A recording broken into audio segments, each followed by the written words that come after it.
Let's hear from heaven today by reading the scriptures. We're in Matthew chapter 6, looking at verses 9 to 14 in the disciples' prayer. Up until this point, we have seen God's paternity, God's priority, God's program, God's plan, and this lesson we're going to be looking at God's provision, verse 11. So the prayer up to this point reads like this: Our Father in heaven, hallowed be your name. Your kingdom come, your will be done on earth as it is in heaven. Give us this day our daily bread. Okay, so why would Jesus tell us to request our daily bread when we just learned in verse 5, in my longer versions of these lessons, my longer videos, we learned in verse 5 that Jesus said this about praying. He said, do not be like them, the pagans. Your Father knows what you need before you ask. So we have to look at this in context. Okay, again, why would Jesus tell us to ask for bread when he just told us we don't have to ask? Okay, so help you understand it, let's look at the context. In verses 9 to 10, Jesus is teaching us to put God and his desires in their proper place, which is above us. Not just above us in heaven, but above us because we are not like God. God is holy and he is an infinite being. We are not.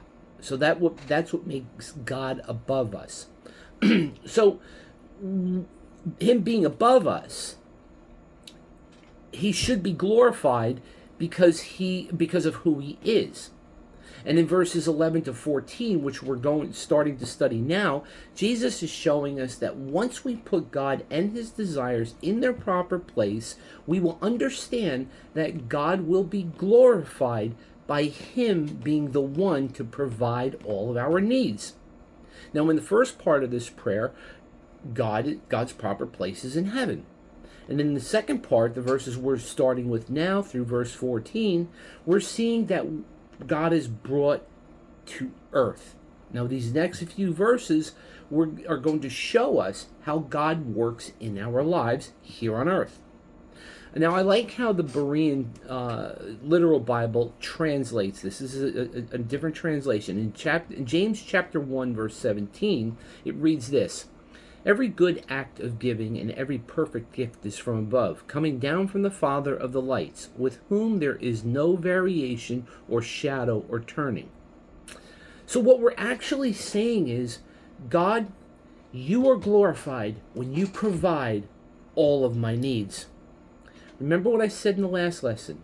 God is glorified in this prayer. We are not. And that's how we can understand this. So start praying that way today.